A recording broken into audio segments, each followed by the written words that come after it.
हाँ, कहाँ तक हो गया था बच्चे? सर कोऑर्डिनेट बॉन्ड तक हुआ था। अच्छा, कोऑर्डिनेट बॉन्ड शुरू हो गया था। अच्छा, कोऑर्डिनेट बॉन्ड डेफिनेशन लिखा दिया था। डोनर डोनर एटम क्या होता है, एक्सेप्टर एटम क्या होता है, ये बता दिया था। देखो क्या बोला गया था, क्या बोला गया था? ए है, मान लो कि ए अपना पेयर ऑफ इलेक्ट्रॉन्स बी को दिया ऐसे। ये जो ए है, ए को हम लोग क्या बोलेंगे? ये सबसे पहले इसके पास कंप्लीट ऑक्टेट होना चाहिए, कंप्लीट ऑक्टेट होना चाहिए इसका। और साथ ही साथ complete octet and should have complete octet and should have lone pair of electron. और इसी ए को क्या बोलते थे हम लोग? डोनर एटम बोलते थे, डोनर एटम बोलते थे। यही मेरा क्या था? लुईस बेस भी बोलते थे, लुईस बेस भी बोलते थे। और इसको देता था, इसके पास क्या होना चाहिए? वैकेंट ऑर्बिटल होना चाहिए। इसको हम लोग क्या बोलते थे? लुईस एसिड बोलते थे। तो ये सारी चीज आपको लिखाया गया था। ए क्या करता है? बी को कोऑर्डिनेट करता है, 2 इलेक्ट्रॉन देता है, कंप्लीटली नहीं देता है। क्या बोलने का मतलब है? जैसे एग्जांपल देखिए इसका, एग्जांपल्स ऑफ कोऑर्डिनेट बॉन्ड क्या होता है, इसको लिख लीजिए। Ammonium ion. हाँ, ammonium ion, formation of ammonium ion, NH4 ion, ammonium ion. तो देखो अमोनियम आयन कैसे बनता है? अमोनिया का जब H+ से रिएक्शन होता है तभी जाकर ये अमोनियम आयन बनता है। देखो अमोनिया का स्ट्रक्चर ऐसा होता है, अमोनिया का स्ट्रक्चर अगर मैं बताऊं तो ऐसा होता है। चलो, अमोनिया का स्ट्रक्चर ऐसा होता है, इसके पास पेयर ऑफ इलेक्ट्रॉन्स, देखो इसका ऑक्टेट पूरा है। नाइट्रोजन का कंप्लीट ऑक्टेट है, नाइट्रोजन के पास टोटल देखो 2 electron, 4 electron, 6 electron, 7 electron, 8 electron, 8 electrons है, कंप्लीट ऑक्टेट भी है। और इसके पास पेयर ऑफ इलेक्ट्रॉन्स भी है, लोन पेयर भी है। इधर H+ के पास देखोगे, H+ के पास 0 इलेक्ट्रॉन्स है, मतलब इसके पास वैकेंट ऑर्बिटल्स है। हाइड्रोजन के पास वैकेंट ऑर्बिटल्स है, तो क्या करता है? क्या करता है ये नाइट्रोजन? अपना पेयर ऑफ इलेक्ट्रॉन कोऑर्डिनेट करता है। देखो ऐसा मत समझना, इसको देने के बाद जब इसको देगा तो ये कंप्लीटली नहीं देगा। ऐसा मानेगा कि नाइट्रोजन ये दो इलेक्ट्रॉन मेरे पास भी है, और हाइड्रोजन भी बोलेगा ये 2 इलेक्ट्रॉन मेरे पास भी है। ऐसा नहीं होता कि नाइट्रोजन अपना पूरा दोनों इलेक्ट्रॉन इसको दे देता है, समझ रहा? कोऑर्डिनेट बॉन्ड में। बट देखो यहाँ पर क्या हुआ ना, हाइड्रोजन का तो जैसे कोवेलेंट बॉन्ड में क्या होता था? Equal sharing. इसमें भी वही शेयरिंग होता है कोवैलेंट बॉन्ड की तरह ना हाँ सर? कोवेलेंट, हाँ बट कोवेलेंट बॉन्ड में क्या होता था? देखो ए और बी के बीच अगर कोवेलेंट बॉन्ड है तो दोनों का एक एक इलेक्ट्रॉन शेयर, म्यूचुअल शेयरिंग होता है। बट यहाँ पर क्या हो रहा है ना, ए का ही दोनों इलेक्ट्रॉन्स है, बी का कुछ भी नहीं है, ये दोनों इलेक्ट्रॉन का शेयरिंग हो रहा है। ए भी बोलेगा मेरे पास 2 इलेक्ट्रॉन्स है, बी भी बोलेगा मेरे पास 2 इलेक्ट्रॉन्स है, मिला है, शेयर्ड होकर इलेक्ट्रॉन्स मिला है। बट इसमें बी का कोई कंट्रीब्यूशन नहीं है। जैसे इस बॉन्ड में क्या देख रहा था, ए और बी दोनों का कंट्रीब्यूशन था, यहाँ पर क्या है? सिर्फ ए का ही कॉन्ट्रीब्यूशन है, बी का कुछ भी कॉन्ट्रीब्यूशन नहीं है। जैसे ऐसा समझ लो कि अगर मान लो कि 2 फ्रेंड है, 2 दोस्त हैं, तो दोस्त हैं दोनों पार्टी करने गए, रेस्टोरेंट में पार्टी करने गए, मस्ती खाएं, कुछ चिकन चिली जो भी हुआ ऑर्डर करके खाया। लास्टली जब पेमेंट करने की बात आई तो दोनों, जैसे मान लो कि 1000 रुपया पेमेंट करने की बात आई, तो दोनों फ्रेंड ने क्या किया? 500 रुपया एक फ्रेंड दिया और 500 दूसरा फ्रेंड दिया। तो उस तरह का शेयरिंग को हम लोग क्या बोलेंगे? Covalent sharing. दोनों आधा आधा पैसा देकर मस्ती कर रहे हैं। एक दूसरा तरह का 2 फ्रेंड और थे, उन दोनों भी रेस्टोरेंट में गया, पार्टी किया, मस्ती किया, और जब 1000 रुपया का बिल आया तो उस केस में एक ही फ्रेंड ने 1000 रुपया बिल पे किया, दूसरा मस्ती किया, बट पेमेंट सिर्फ एक ही फ्रेंड कर रहे हैं। तो उस तरह का सिचुएशन को हम कोऑर्डिनेट बॉन्ड सिचुएशन करेंगे। कोऑर्डिनेट, यहाँ पर ए पूरा दे रहा है, बी का कुछ भी नहीं है, बट मस्ती दोनों कर रहा है, दोनों को 2 इलेक्ट्रॉन्स मिल रहा है। इसका तो कुछ, इसको तो कुछ मिल नहीं रहा है, बट इसको 2 इलेक्ट्रॉन्स मिल जा रहा है, शेयर्ड इलेक्ट्रॉन्स मिल रहा है, तो ये कोऑर्डिनेट बॉन्ड होता है। देखो एक चीज और, कोऑर्डिनेट बॉन्ड को आप चाहो तो इसको कोवेलेंट बॉन्ड में बदल सकते हो। Coordinate bond can be converted into covalent bond. How? देखो ये कैसे बदल सकते हैं। देखो ये डोनर एटम है, ये देने वाला एटम है, देने वाला एटम के ऊपर प्लस कर दो, और जो लेने वाला एटम्स है इसके ऊपर माइनस कर दो। अगर माइनस होगा, पहले से प्लस है, प्लस माइनस क्या हो गया, न्यूट्रल हो गया। हम कोऑर्डिनेट बॉन्ड को कोवेलेंट बॉन्ड में रिप्लेस कर दिए, जो देने वाला एटम है प्लस, जो लेने वाला एटम है minus.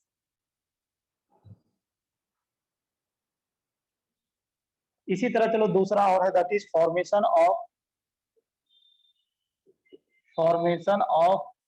H3O plus ion, H3O plus ion, formation of H3O plus ions, formation of H3O plus ions.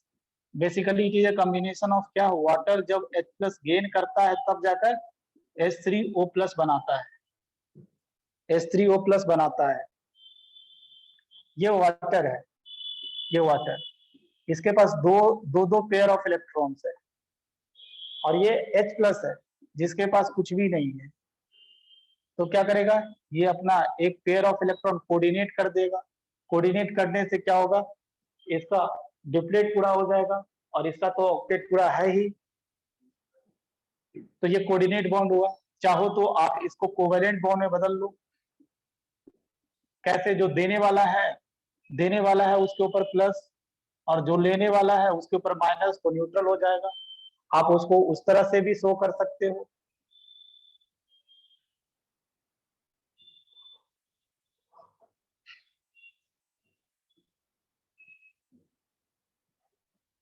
देखो उसके बाद देखिएगा, that is formation of BF4 minus ions.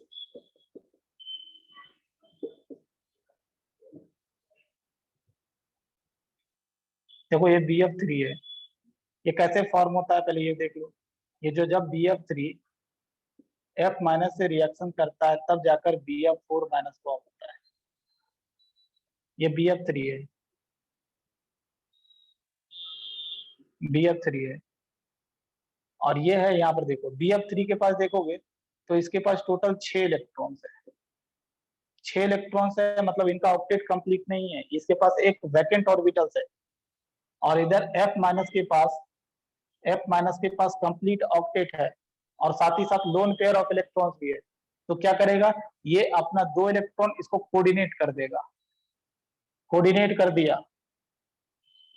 दिया तो इसलिए इसको क्या बोलेंगे, लुईस, इसको क्या बोल सकते हैं, लुईस एसिड है ये। और ये क्या है, लुईस बेस है। और फिर अगर इस कोऑर्डिनेट बॉन्ड को कोवेलेंट बॉन्ड में बदलना चाहो तो कैसे बदलेंगे, देखिए ये BF ये जो देने वाला है, देखो ये लेने वाला है, लेने वाला के ऊपर माइनस और देने वाला के ऊपर प्लस, तो प्लस माइनस क्या हो जाएगा, न्यूट्रल हो जाएगा, न्यूट्रल हो गया। तो कोऑर्डिनेट बॉन्ड, आई होप आपको समझ में आ रहा होगा कि क्या कोऑर्डिनेट बॉन्ड होता है।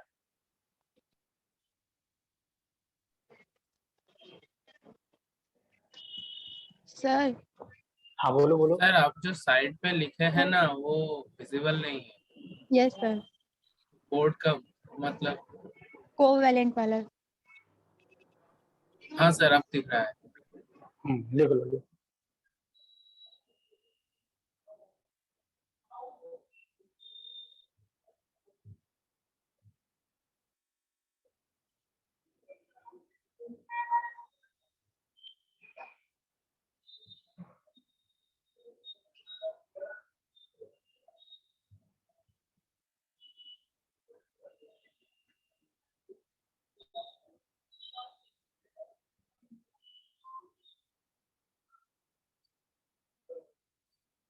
हाँ सर डन।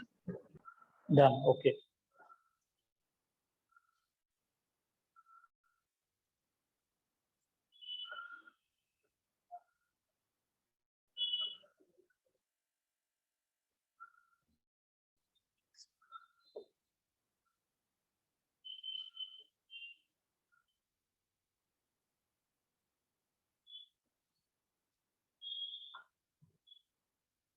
उसके बाद लिखिए properties of covalent compound, properties of covalent compound, properties of covalent compound,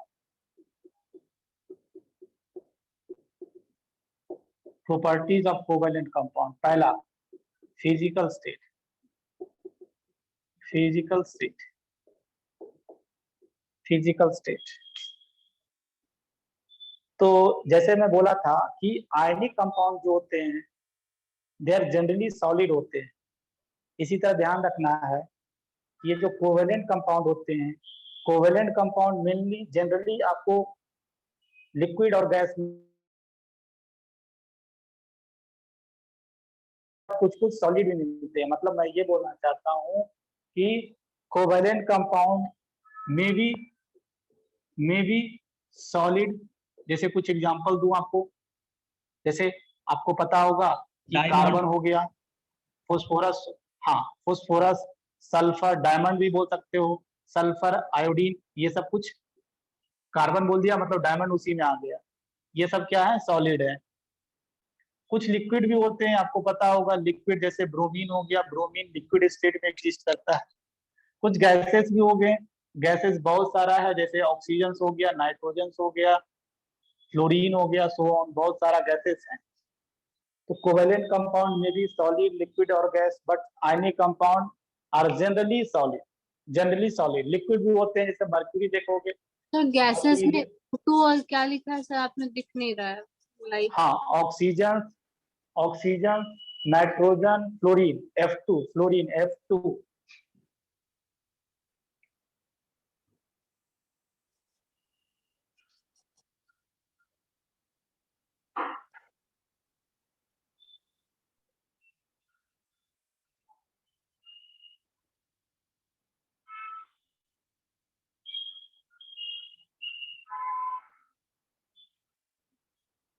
हाँ, उसके बाद दूसरा लिखना है कि melting point, boiling point, melting point, boiling point.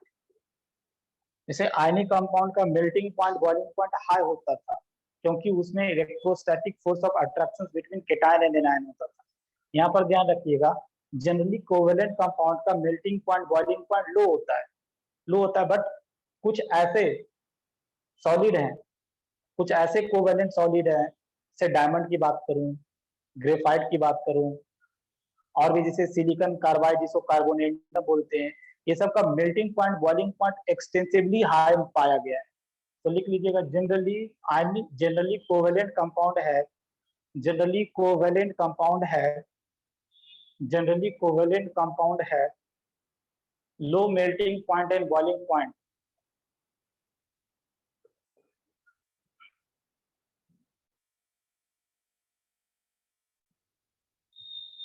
Generally covalent compound have low melting point and boiling point, full stop. But there are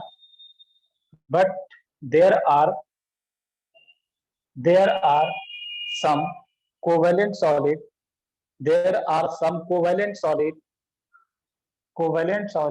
bracket में लिख लेना है, डायमंड, ग्रेफाइट, सिलिकॉन कार्बाइड, इसको कार्बोरेंडम बोलते हैं, Carborundum, silicon carbide, silica,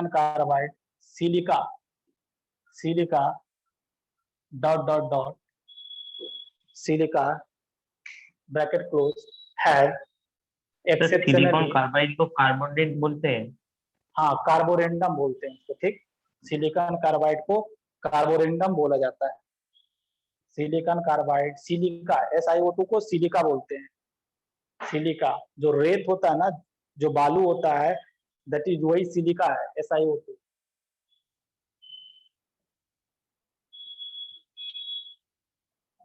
bracket close, have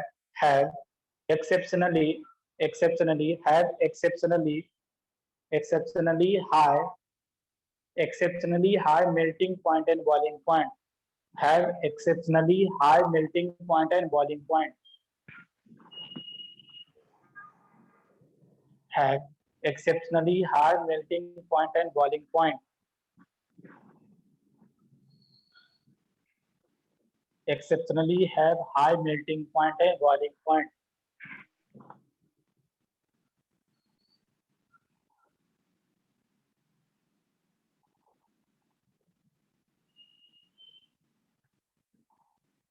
उसके बाद जैसे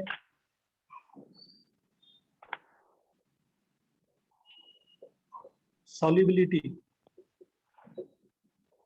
तो आपको पता होगा कि आयनिक कंपाउंड जो था लाइट डिसॉल्व लाइट, ये कॉन्सेप्ट जानते हैं, इसलिए आयनिक कंपाउंड पोलैरिटी के वजह से सॉल्युबल पोलर सॉल्वेंट। इसी तरह नॉन पोलर कंपाउंड, ये सब क्या है, जनरली जो कोवेलेंट कंपाउंड होते हैं दे आर नॉन पोलर। तो नॉन पोलर कंपाउंड क्या होते हैं, किसमें सॉल्युबल होते हैं, नॉन पोलर सॉल्वेंट में सॉल्युबल होते हैं। तो लिख लीजिएगा non polar compound are soluble in non polar solvent. Yes sir.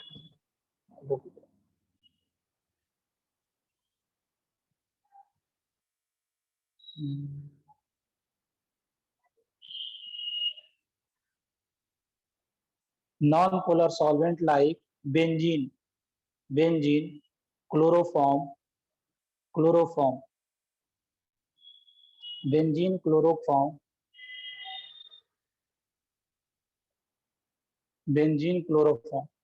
लिख लिया। Non polar compound like benzene and chloroform.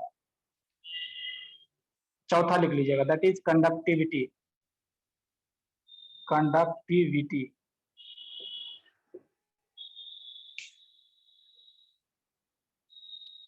ये जो आयनिक कंपाउंड था और बताया था कि ionic compound generally good conductor of electricity होता था, बट ये जो covalent compound are generally bad conductor of electricity.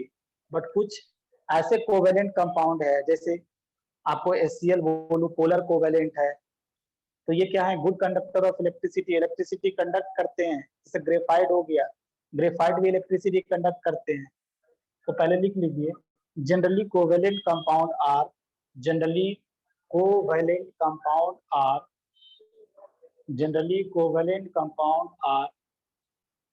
Bad conductor of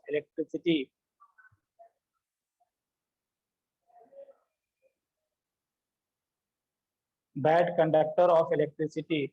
But there are few exceptions।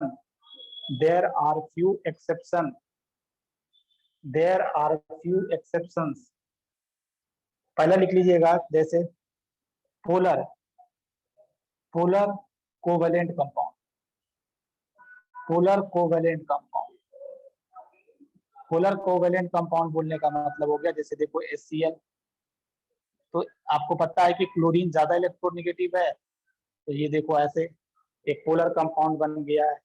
आगे जब मैं बताऊंगा कि इसका डायपोल मोमेंट का डायरेक्शन ऐसा होता है, डायपोल मोमेंट क्या होता है, डायपोल मोमेंट कैसे कैलकुलेट करते हैं, ये सब वगैरह आगे हम पढ़ाएंगे इसी चैप्टर्स में। तो ये पोलर कंपाउंड है, तो पोलर कंपाउंड क्या करता है, इलेक्ट्रिसिटी कंडक्ट कर लेगा। तो इसको लिखो पहले। फिर एक और होता है, दैट इज दूसरा, देखो रुक जाओ, दैट इज सेल्फ आयोनाइजेशन। दूसरा लिखना सेल्फ आयोनाइजेशन।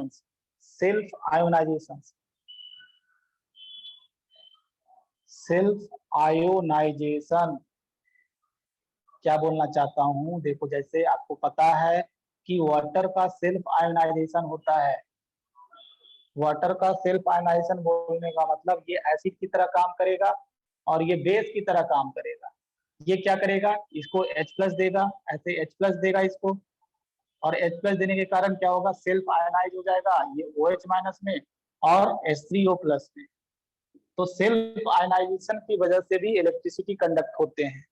जैसे दो और एग्जांपल दूं, जैसे अमोनिया का भी सेल्फ आयोनाइजेशन होता है, ये अमोनिया भी मान लो कि एसिड की तरह काम कर रहा है, ये बेस की तरह काम कर रहा है, ये H+ इसको देगा, देने के बाद क्या बन गया NH2- और दूसरा क्या बन जाएगा NH+।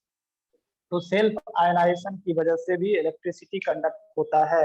पोलर कोवेलेंट कंपाउंड भी इलेक्ट्रिसिटी कंडक्ट करते हैं।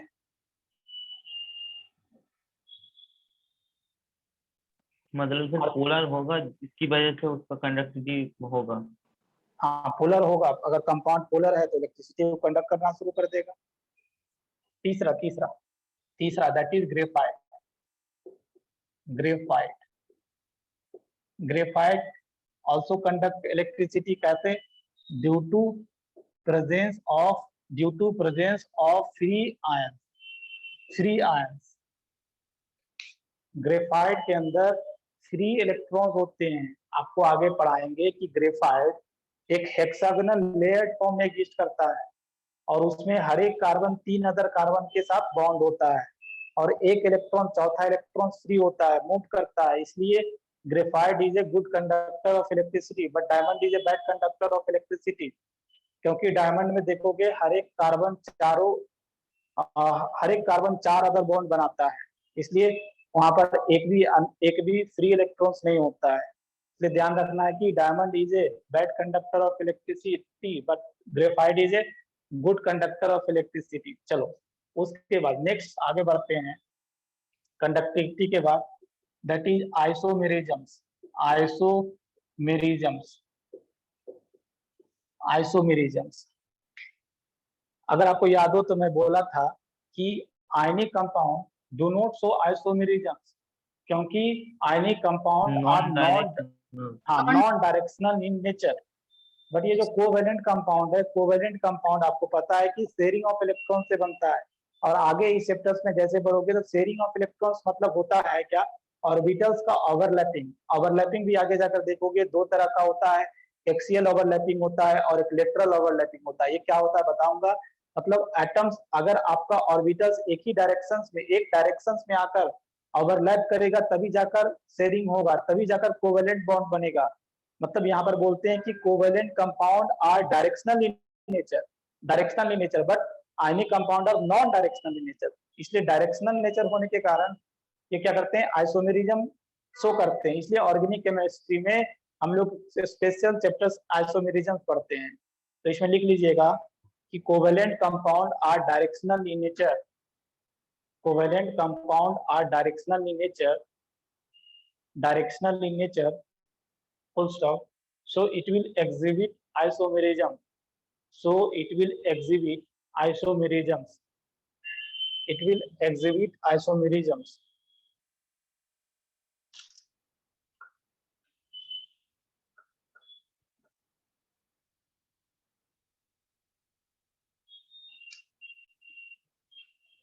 आइसोमेरिज्म्स क्या होता है थोड़ा बहुत पता होगा कि सेम मॉलिक्यूलर फॉर्मूला हो बट अगर स्ट्रक्चर में डिफरेंस हो।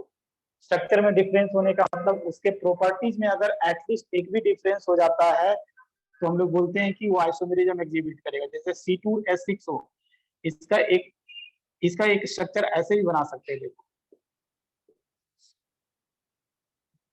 इसका एक स्ट्रक्चर ऐसे ही बना सकते हैं, 2 कार्बन 6 3 5 6 एक ऑक्सीजन, या हम चाहते हैं तो ऐसे ही बना सकते हैं। इसको हम लोग क्या बोलते हैं? That is ethyl alcohol. और इसको हम लोग क्या बोलते हैं? Dimethyl ether. तो देख रहे हो दोनों का मॉलिक्यूलर फॉर्मूला सेम है। इसका भी मॉलिक्यूलर फॉर्मूला C2H6O है, इसका भी मॉलिक्यूलर फॉर्मूला C2H6O है, बट दोनों का फंक्शनल ग्रुप अलग होने के कारण इसका प्रॉपर्टीज अलग अलग होगा।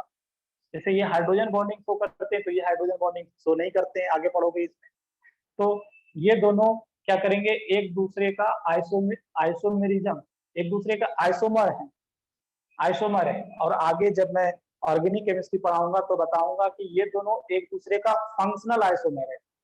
फंक्शनल आइसोमर भी होते हैं, मतलब स्ट्रक्चरल आइसोमेरिज्म 4-5 टाइप्स का होते हैं। तो ये मैं उस चैप्टर्स में जब आऊंगा तो पढ़ाऊंगा। ओके, तो ये भी इसको हम लोग क्या बोलेंगे? ये दोनों एक दूसरे का आइसोमर है। इन दोनों का मॉलिक्यूलर फॉर्मूला सेम है बट प्रॉपर्टीज अलग अलग है, फंक्शनल ग्रुप अलग अलग है, इसलिए ये आइसोमेरिज्म एग्जिबिट कर रहे हैं। उसके बाद अगला लिख लीजिएगा, that is the types of reactions. Types of reactions, तो जनरली जो आयनिक कंपाउंड होते हैं, आयनिक कंपाउंड जो होते हैं आयनिक रिएक्शन एग्जिबिट करते हैं। आयनिक कंपाउंड एग्जिबिट आयनिक रिएक्शन, मतलब आयनिक रिएक्शन होने का, हाँ बहुत फास्ट होता है, और उसमें ओनली क्या होता है, एक्सचेंज ऑफ आयंस होता है। बट ये जो कोवेलेंट, ये जो टाइप्स ऑफ रिएक्शन, ये मॉलिक्यूलर रिएक्शन शो करते हैं। Covalent compound show molecular reactions. यहाँ पर क्या होगा, मॉलिक्यूल्स का एसोसिएशन या डिसोसिएशन होगा, मतलब कुछ मॉलिक्यूल्स टूटेगा भी और कुछ मॉलिक्यूल्स बनेगा भी। तो ये क्या करेगा, एक डेफिनेट टाइम लेगा, कुछ एक फिक्स टाइम लेगा, तुरंत कंप्लीट नहीं होगा। तो लिख लीजिएगा, covalent compound exhibit, covalent compound exhibit molecular reaction. Covalent compound exhibit molecular reactions in which molecules are getting associated and dissociated. Molecules are getting associated and dissociated. Associated मतलब form और dissociated मतलब टूटना। Molecules are getting dissociated and associated, full stop. So it takes definite times. It takes definite time for its completion. So it takes a definite time for its completion. So it takes definite time for its completion. Definite time. जैसे यहाँ पर देखो example देख लीजिए, nitrogen और ये hydrogen से, और ये बनाया है अमोनिया। तो ये एक मॉलिक्यूलर रिएक्शन है। इसमें क्या, नाइट्रोजन बॉन्ड टूटता होगा, नाइट्रोजन ऐसा, ये नाइट्रोजन बॉन्ड है, हाइड्रोजन बॉन्ड भी टूटता होगा। ये सब बॉन्ड क्या हो रहा है, ब्रेक हो रहा है, बॉन्ड डिसोसिएट होगा। जब बॉन्ड डिसोसिएट होगा, बॉन्ड डिसोसिएट मतलब ब्रेक होगा, तब जाकर अमोनिया, ये क्या होगा, बॉन्ड फॉर्म होगा। यहाँ पर बॉन्ड फॉर्म होगा, मतलब बॉन्ड एसोसिएट होगा वहां पर, इसलिए ये डेफिनेट टाइम लेता है। तो these all are the properties of covalent compound. Covalent compound का कुछ प्रॉपर्टीज है ये।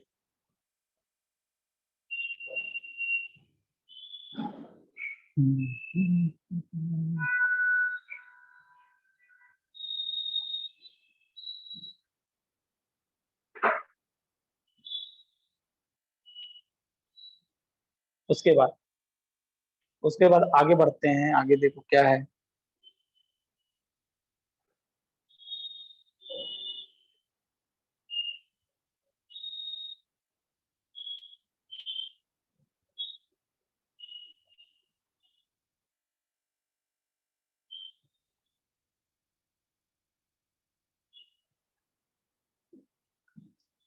उसके बाद लिखिएगा Lewis dot structure. Lewis the, हाँ बोलो सर। ये बॉन्ड डिसोसिएशन होने का कारण, जो बॉन्ड डिसोसिएशन एनर्जी लगेगा, वो एनर्जी कैसे मिलेगा?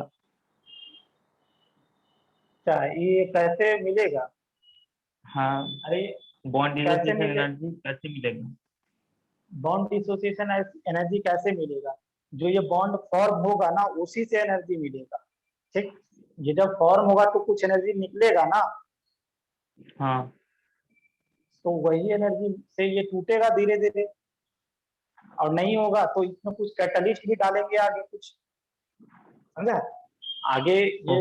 ये रिएक्शंस हम लोग पढ़ने वाले हैं पी ब्लॉक में। पी ब्लॉक में इसमें कुछ एडिशनल आयरन ऑक्साइड कैटलिस्ट भी ऐड किया जाता है इस रिएक्शन को एक्टिवेट करने के लिए, फास्ट करने के लिए। तो ये सब आगे पढ़ेंगे। अभी आपको बेसिक क्या सीखना है कि एक मॉलिक्यूलर रिएक्शंस में बॉन्ड टूटता भी है और बॉन्ड बनता भी है। उसके बाद लिखिए ल्यूइस, उसके बाद हेडिंग लिखिए Lewis dot structure. ल्यूज dot structure बनाएंगे अभी, कुछ कंपाउंड को बनाना सीखेंगे। तो कैसे बनाएंगे उसको ध्यान रखिएगा, कुछ बातें पहले बता देता हूं। देखो एक बात, पहली बात तो वैलेंस इलेक्ट्रॉन सबका याद रखना। जैसे beryllium, most of the compound जो यूज होगा बेरिलियम, जिसका वैलेंस इलेक्ट्रॉन 2 होता है। बेरिलियम, बोरॉन जिसका वैलेंस इलेक्ट्रॉन 3 होता है। कार्बन जिसका वैलेंस इलेक्ट्रॉन 4 होता है। नाइट्रोजन जिसका वैलेंस इलेक्ट्रॉन 5 होता है। इसके नीचे वाला फास्फोरस को भी ध्यान रखोगे, जिसका भी वैलेंस इलेक्ट्रॉन 5 होगा। ऑक्सीजन का वैलेंस इलेक्ट्रॉन 6 होगा। सल्फर का भी ध्यान रखोगे, इसका वैलेंस इलेक्ट्रॉन 6 होगा। फ्लोरीन का भी ध्यान रखोगे, वैलेंस इलेक्ट्रॉन 7 होता है। फ्लोरीन और इसके नीचे क्लोरीन को भी ध्यान रखोगे, इसका वैलेंस इलेक्ट्रॉन 7 होता है। फिर इतना का वैलेंस इलेक्ट्रॉन आपको ध्यान रखना जरूरी है। हाइड्रोजन का भी आ जाएगा, हाइड्रोजन का वैलेंस इलेक्ट्रॉन 1 होता है। हाइड्रोजन भी आ गया यहाँ पर। चलो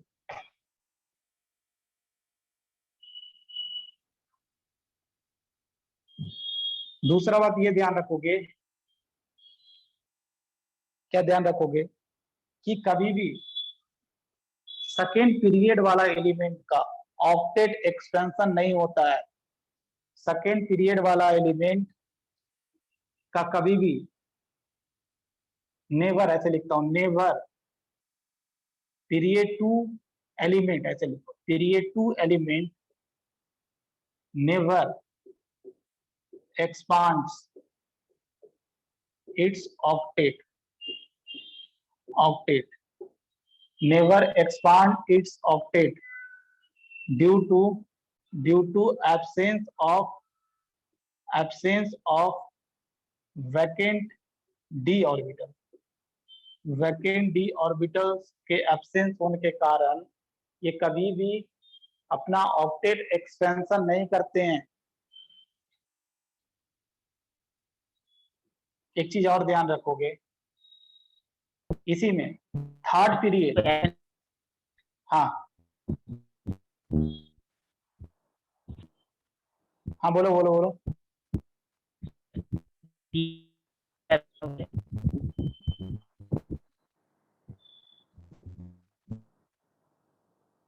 बोलो, सुन रहे हैं हम। Due to absence of vacant d orbital, vacant d orbital, second period के पास वैकेंट डी ऑर्बिटल्स नहीं होता है, इनफैक्ट होता ही नहीं है। तो वैकेंट होने की क्या जरूरत है, डी ऑर्बिटल होता ही नहीं है। अगर नहीं होता है तो इसलिए वो कभी भी ऑक्टेट एक्सपांशन नहीं करता है। ऑक्टेट एक्सपेंशन नहीं करता है मतलब उसके आउटर मोस्ट सेल में कभी भी 8 इलेक्ट्रॉन्स को 8 इलेक्ट्रॉन से ज्यादा नहीं रख सकता है। ये बात भी ध्यान रखोगे।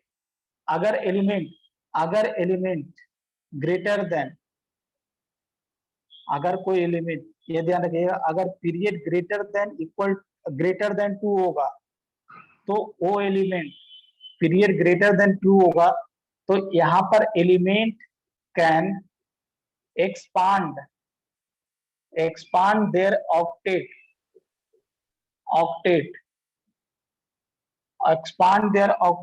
due to presence of vacant d orbitals,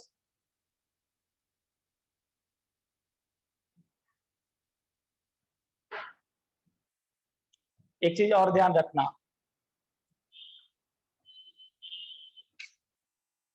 किसी भी कंपाउंड में जो लेस इलेक्ट्रोनेगेटिव होगा, लेस इलेक्ट्रोनेगेटिव को ही हम लोग सेंट्रल एटम बनाएंगे।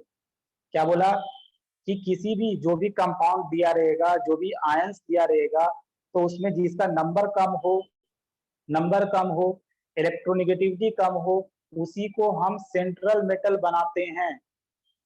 क्या लिख लो, लिख लीजिएगा, एलिमेंट या एटम, एलिमेंट ब्रैकेट में atom whose number is less or less electronegative, bracket में less electronegative are considered as central atom, are considered as central atom, are considered as central atom, central atom, full stop. Hydrogen is never taken as, उसे में लिखना है कि hydrogen is never taken as central atom, hydrogen is never taken as central atoms, hydrogen को कभी भी central atom नहीं लेते हैं, ये बात भी ध्यान रखिएगा। अगला पॉइंट लिख लीजिए,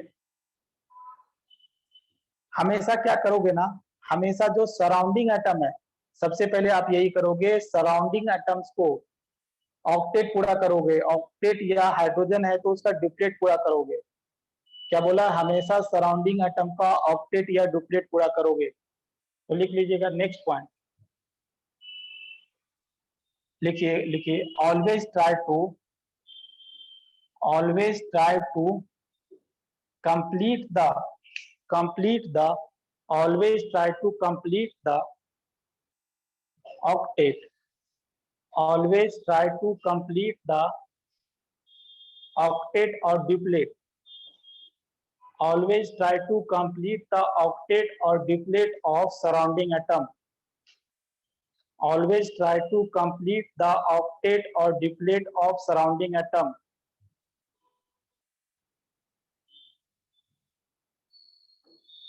चलो नेक्स्ट पॉइंट ध्यान रखना कि अगर आपके स्ट्रक्चर में, अगर आपके रेडिकल के ऊपर पॉजिटिव या नेगेटिव चार्ज है तो हमेशा negative charge more electronegative atom पर रखना और positive charge less electronegative atom पर रखना।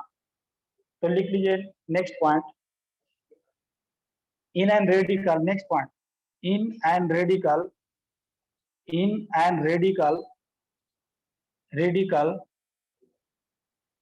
radical always keep positive charge on less electronegative atom, positive charge on less electronegative atom and negative charge on more electronegative atom।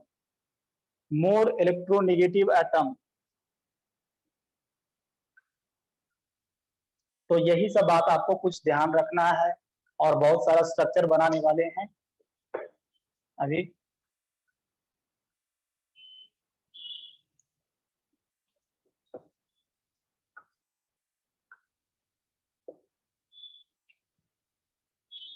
जैसे देखो, पहले अगर हमको बनाना हो NO2 माइनस का स्ट्रक्चर बनाना, NO2 माइनस का स्ट्रक्चर बनाना है तो क्या बोला गया था, जो कम नंबर में हो या जिसका इलेक्ट्रोनेगेटिविटी कम हो उसको सेंटर में रखो और जो ज्यादा नंबर में हो उसको सराउंडिंग एटम ऐसे कर दिया।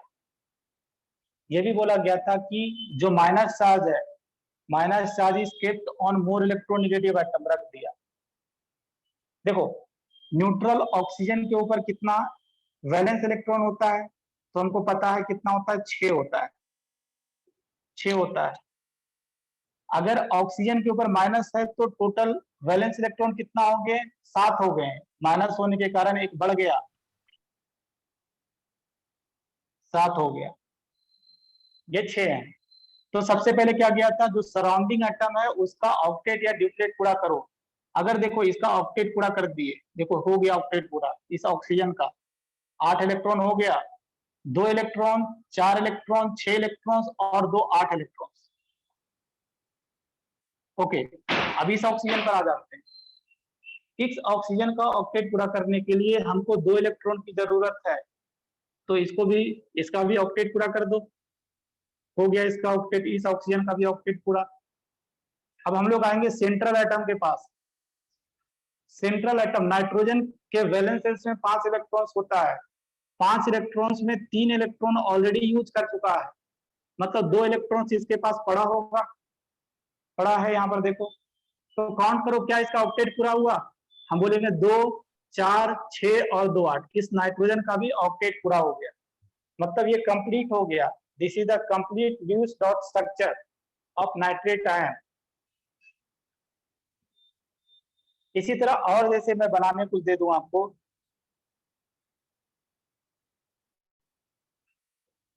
चलो SO4 2- सल्फेट आयन का बताओ, सल्फेट आयन कार्बोनेट आयन का बनाकर दिखाऊं और नाइट्रेट आयन बनाकर दिखाऊं, इसका स्ट्रक्चर बनाकर दिखाओ इन तीनों का।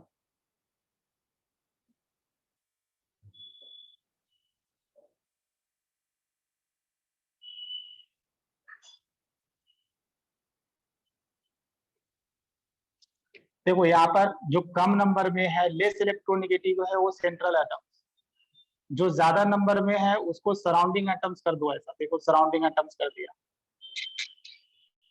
देखो एक चीज ध्यान रखना, धीरे धीरे फास्ट करना। अगर ऑक्सीजन न्यूट्रल है तो उसको 2 बॉन्ड बनाकर उसका ऑक्टेट पूरा करना। अगर ऑक्सीजन के ऊपर माइनस चार्ज है तो 1 बॉन्ड बनाकर उसका ऑक्टेट पूरा करना। तो देखो यहाँ पर 2 माइनस चार्ज है तो किसी 2 ऑक्सीजन पर माइनस रख दिया ऐसे करके, तो हम क्या करेंगे, इसके पास ऑलरेडी 7 इलेक्ट्रॉन्स हो गया, इसका ऑक्टेट पूरा कर दिए। इसके पास भी ऑलरेडी 7 इलेक्ट्रॉन्स हो गया तो ऑक्टेट पूरा कर दिए। ये न्यूट्रल है तो 2 बॉन्ड बनाएगा, 2 बॉन्ड बनाकर इसका भी ऑक्टेट पूरा कर दिए। ये न्यूट्रल है, ये भी 2 बॉन्ड बनाएगा, बनाकर इसका ऑक्टेट पूरा कर दिए। अब सल्फर पर आएंगे। सल्फर के वैलेंस शेल्स में कितना इलेक्ट्रॉन्स है बताओ। 6 इलेक्ट्रॉन्स होता है, अभी तो हम बताए थे। 1 electron, 2 electron, 3 electron, 4 electron, 5 electron, 6 electron, 6 bond भी बनाया है। तो सल्फर के पास टोटल कितने इलेक्ट्रॉन्स होंगे बताओ। 12। हाँ 12 इलेक्ट्रॉन्स। और ये सल्फर रख भी सकता है, इसके लिए नया बात नहीं है, क्योंकि sulphur belongs to third and higher periods. Third and higher period element can but expand sir their उसका तो ऑक्टेट। ऑक्टेट सर बढ़ गया ना। हाँ बढ़ गया ना, तो यार ये देखो सल्फर, आपको पता है ना कि थर्ड पीरियड का एक्सपेंशन ऑफ एलिमेंट, ऑक्टेट। हाँ ऑक्टेट एक्सपांड कर सकता है, क्योंकि इसके पास वैकेंट डी ऑर्बिटल्स होते हैं ना, तो they can expand their octet. और एक चीज और ध्यान बट रखना, सर ऑक्टेट ही तो मोर स्टेबल होता है ना। हाँ आगे जाकर पढ़ोगे ना बच्चे की ऑक्टेट रूल का भी लिमिटेशंस है, समझा। ऑक्टेट रूल का भी लिमिटेशंस है। जैसे ऑक्टेट रूल का क्या बोलना था कि 8 इलेक्ट्रॉन्स होगा तो स्टेबल होगा, बट ये सब एक्सेप्शंस है। ये सब मैं देख रहा हूँ ना, ऑक्टेट एक्सपेंशन हो रहा है, तो that is the limitations of octet rule. Okay, अगर आप चाहते हो कि इसको 8 इलेक्ट्रॉन सिस्टम में बदला जाए तो कैसे बदलेंगे ये भी समझो। कि देखो ये सल्फर है, ऑक्सीजन से ऑक्सीजन से ऑक्सीजन से ऑक्सीजन से, देखो इसका ऑक्टेट पूरा कर दिया। अब क्या करो ना, आप कोऑर्डिनेट बॉन्ड बनाना शुरू कर दो। कोऑर्डिनेट बॉन्ड देखो, अगर आप चाहते हो कि 8 ही इलेक्ट्रॉन ये रखे तो देखो अभी भी ये काम हो गया, समझ रहे हो। देखो इस सल्फर के पास टोटल 6 इलेक्ट्रॉन थे, तो एक का इधर ये यूज कर लिया ऑक्सीजन के साथ बॉन्ड बनाने में, एक का ऑक्सीजन के साथ बॉन्ड बनाने में। ये क्या किया, 2 इलेक्ट्रॉन का कोऑर्डिनेट बॉन्ड बनाया इसके साथ, तो इसका काम हो गया, इस ऑक्सीजन का ऑक्टेट पूरा हो गया। ये भी देखो कोऑर्डिनेट बॉन्ड बनाया तो इसका ऑक्सीजन का काम हो गया। सल्फर के पास कितना इलेक्ट्रॉन्स, 2 इलेक्ट्रॉन, 4 इलेक्ट्रॉन, 6 इलेक्ट्रॉन्स और 8 इलेक्ट्रॉन, कितना इलेक्ट्रॉन्स हो गया इसके पास, अब 8 इलेक्ट्रॉन्स है। तो अगर कभी लगे कि हमको ऑक्टेट एक्सपेंशन हो रहा है तो you can convert them into 8 electron system by using coordinate bond. Coordinate bond use करके कौन सा स्ट्रक्चर सही है। हाँ both are correct, both are correct. Okay हाँ sir.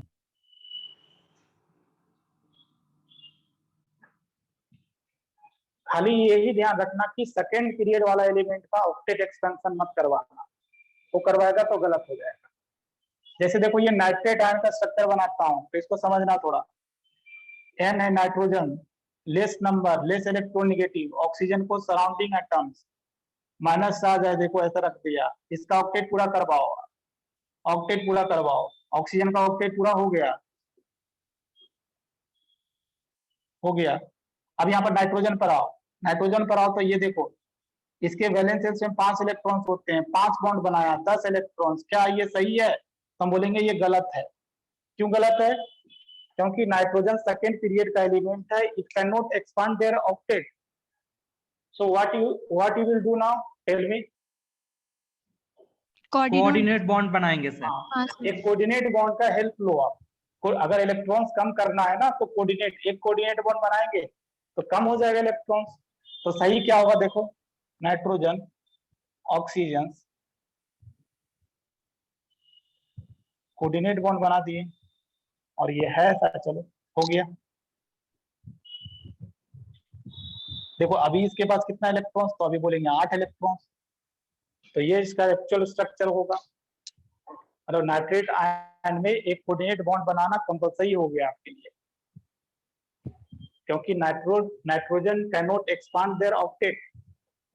Similarly draw the structure of carbonate ion.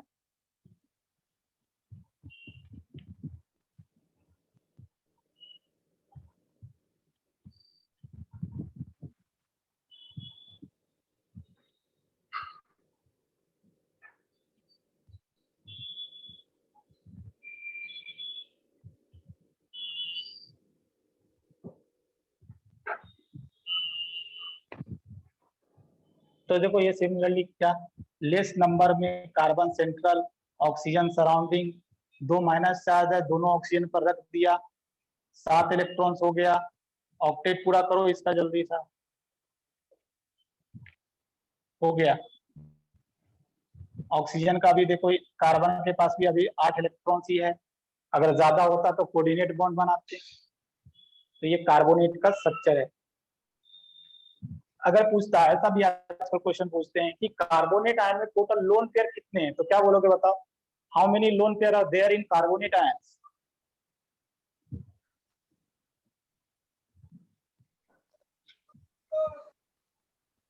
So there are there are 3 lone pair on these oxygens, 3 lone pair on these oxygens, and 2 lone pair on this oxygen. So how many lone pair? There are total 8 lone pair present in that carbonate ion. So like that question they are also asking in JEE or NEET. Sir हाँ, आपने जो last point बताया था वो Lewis dot structure में वो बताया था, in an radical always keep positive charge on less electronegative atom and negative atom. हाँ, always keep negative charge on more electronegative atom, okay, and positive charge on less electronegative atom, okay. हाँ sir. Positive charge on less electronegative atom. Similarly, draw the structure of ammonium ion. ये point समझ में आ जाएगा, चलो ये वाला समझ में आ जाएगा, यहाँ पर उल्टा हो जाएगा।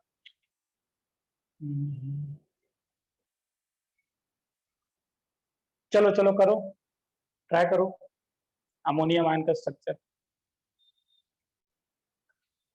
पहले nitrogen central atom, hydrogen surrounding atoms,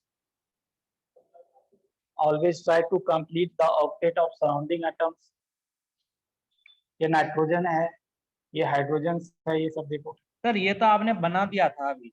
हाँ बना दिया था, हाँ कुछ ही देर पहले बनाया था ना। तो पॉजिटिव चार्ज यहाँ रख दिया, लेस इलेक्ट्रोनेगेटिव एटम पर पॉजिटिव चार्ज रख दिया, ओके। और रखने के साथ क्या, इसके पास कितना इलेक्ट्रॉन, 0 इलेक्ट्रॉन हो गया।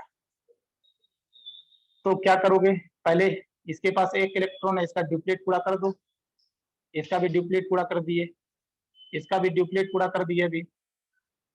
अब देखो इसके पास एक भी इलेक्ट्रॉन्स नहीं है, अब इसके पास एक पेयर ऑफ इलेक्ट्रॉन पड़ा हुआ है। हाँ तो क्या करेगा, कोऑर्डिनेट बॉन्ड बनाएगा, कोऑर्डिनेट बॉन्ड बनाकर उसको H+ को इलेक्ट्रॉन्स देगा। सर अगर इसको कोवैलेंट में कन्वर्ट करें फिर तो N+ क्या हाँ, ऊपर चार्ज आ जाएगा। हाँ, फिर तो फिर आ जाएगा ना, वो तो रूल का अपोजिट होगा ना।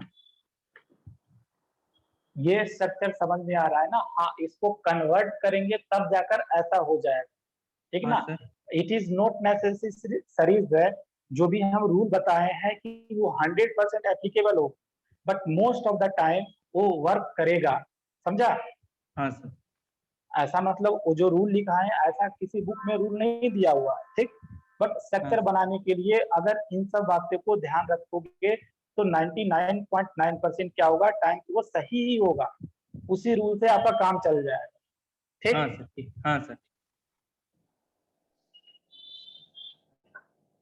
जैसे और देखो यहाँ पर, अगर मुझे कार्बन मोनोऑक्साइड का स्ट्रक्चर बनाना है, इसका बताओ कैसे होगा, इसके अंदर बॉन्ड, कार्बन डाइऑक्साइड के अंदर भी बताओ।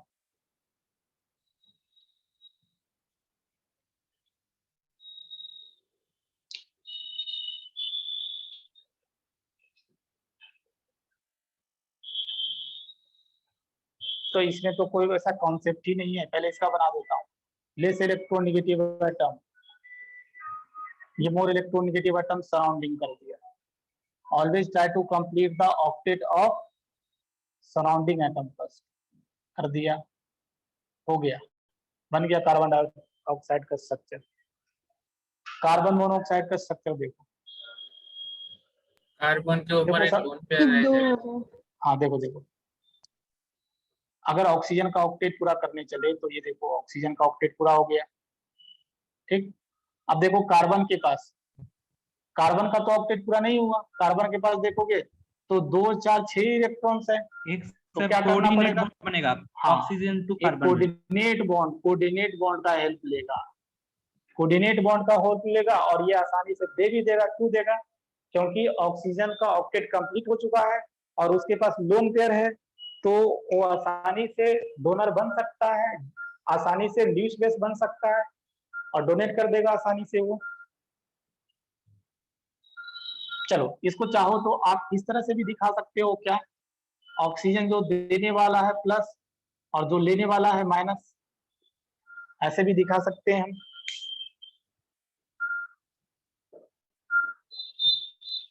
हाँ सर। इसी तरह देखो Cl, नेक्स्ट नाम दे रहा हूँ ClO3 माइनस, इसका नाम ध्यान रखना, इसको क्या बोलते हैं, क्लोरेट आयन, बता चुका हूँ। हाँ सर। इसको क्या बोलते हैं, क्लोराइड आयन। इसका स्ट्रक्चर बनाओ, इसमें और एक ऑक्सीजन कम करो तो क्या होता है, हाइपोक्लोराइड। Hypochlorite ion. हाँ हाइपोक्लोराइड, इसका स्ट्रक्चर बनाओ, और एक ऑक्सीजन बढ़ा देंगे तो क्या हो जाएगा, परक्लोरेट आयन। परक्लोरेट। हाँ परक्लोरेट आयन, इसका स्ट्रक्चर बनाओ सकता है। जो लेस इलेक्ट्रोनेगेटिव है सेंट्रल बनाओ और सराउंडिंग का ऑक्टेट पूरा करो जल्दी से।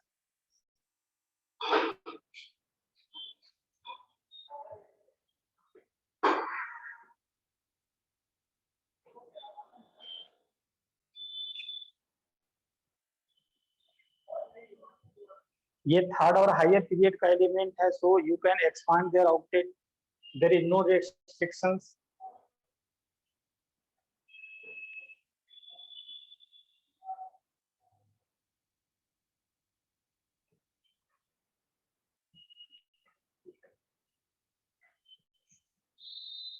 देखो क्या करोगे, ये क्लोरेट आयन है, पहले क्लोरेट आयन का बना देता हूँ। ये क्लोरीन सेंट्रल एटम, ये सब सराउंडिंग एटम्स है। देखो माइनस चार्ज यहाँ रख दिया, अब जल्दी जल्दी बनाऊंगा। देखो ऑक्टेट पूरा हो गया उसका, इसका ऑक्टेट पूरा करो, हो गया। क्लोरीन पर आओ, क्लोरीन के वैलेंसेस में 7 इलेक्ट्रॉन, कितना यूज हुआ, 5 यूज हुआ, एक पड़ा हुआ है। टोटल कितना इलेक्ट्रॉन इस क्लोरीन के पास, 4 8 10 12 इलेक्ट्रॉन। यहाँ पर आओ, देखो Cl माइनस चार्ज 1 है, इसका ऑक्टेट पूरा कर दिया, ऑक्टेट पूरा हो गया। 3 इलेक्ट्रॉन यूज हुआ, 3 5 7 हो गया। इसके पास टोटल कितना इलेक्ट्रॉन, 6 8 10 इलेक्ट्रॉन। यहाँ पर आ जाओ ClO माइनस, हो गया, बन गया इसका। इसके पास कितना इलेक्ट्रॉन, 2 4 6 8 इलेक्ट्रॉन। सिमिलरली इस पर आओ, Cl 4 ऑक्सीजन है, एक माइनस चार्ज है, इसका ऑक्टेट पूरा। देखो इसका 7वां इलेक्ट्रॉन यूज हो गया, मतलब कितना, 7 कौन बना, मतलब 14 इलेक्ट्रॉन। तो ये ऐसे करके आप स्ट्रक्चर बना सकते हो। If you are good in structure, अगर स्ट्रक्चर आपको बनाना आता है तो नेक्स्ट टर्म आगे का जो जैसे हाइब्रिडाइजेशन निकालते हैं, तो हाइब्रिडाइजेशन निकालना आपके लिए आसान हो जाएगा। आगे का मोस्ट ऑफ द थिंग्स आपको आसान हो जाएगा। इससे आप ऑक्सीडेशन नंबर आसानी से निकाल सकते हो। तो आपको एनी हाउ स्ट्रक्चर में परफेक्ट होना पड़ेगा। तो ये खत्म नहीं हुआ है, अभी अगले क्लास और हम डिफरेंट मॉलिक्यूल्स का स्ट्रक्चर ड्रॉ करेंगे और फिर उसके बाद हम लोग आगे बढ़ेंगे। Till then thank you everyone, मिलते हैं अगले क्लास में। Thank you sir.